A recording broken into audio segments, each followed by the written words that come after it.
create learning goals and success criteria, teachers need to have a clear understanding of learning progressions. The payoff is increased student learning. Great. Reward student responsibility increases better learning. Thank you. And the real focus of this next module that teachers will be working with is how to actually create those learning progressions. How to figure out what they need to do, where they want their students to get, and actually go through the process of creating those learning progressions. So today we're working on learning goals and success criteria. Sessions 2, 3, and 4 focus on different attributes of formative assessment, those that are foundational and are introduced early in the modules. Today we're highlighting leadership understandings and strategies that can support teachers' careful planning for formative assessment, particularly their articulation of a big idea or enduring understandings that will be explored and uncovered through learning, and they're specifying the learning goals and success criteria that will frame their instruction for each lesson. As introduced in the first support session, today's session will be framed by the questions that guide formative assessment. So where are we headed? Where are we now? And how do you close that gap?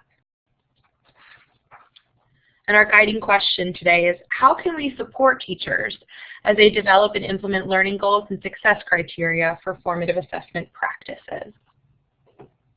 So all of our discussion today will focus around supporting them. Our learning goals, by the end of this session, you'll have deepened your understanding of the critical role of careful planning for formative assessment and the place of learning goals and success criteria not only in that planning, but also in instruction with students. You should also be better prepared to address potential challenges related to supporting teachers in this work. And you will have given some consideration to how the formative assessment planning tools and processes may or may not fit with other planning tools and processes already in use in your school. Because again, it's very important to think about the integration of what already exists. So your success criteria in easy I can statements. You know that you are being successful and you can do these things. I can explain what learning goals and success criteria are and the role they play in formative assessment.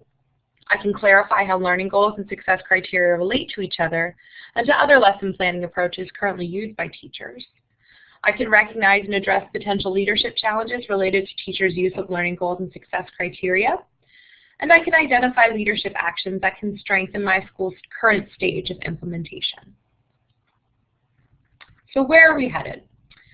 This idea is central, that when students internalize the learning goals and success criteria, they can take next steps in their own learning, receive feedback and apply it to their own learning, and give effective feedback to others.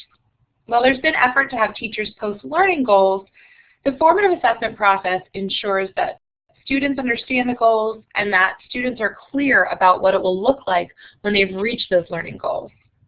This level of transparency is largely new to teachers.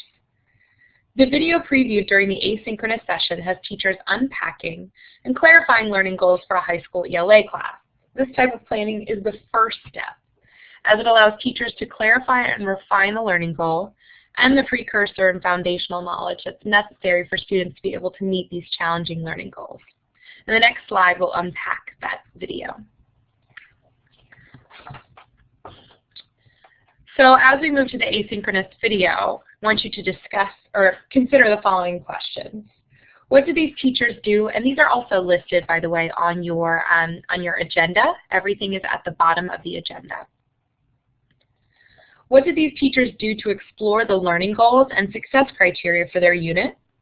What did you notice about how, in particular, about how they plan for engaging students in understanding the learning goals and success criteria? What examples did they give that helped us understand how these ideas would be reconsidered at various points throughout the lesson?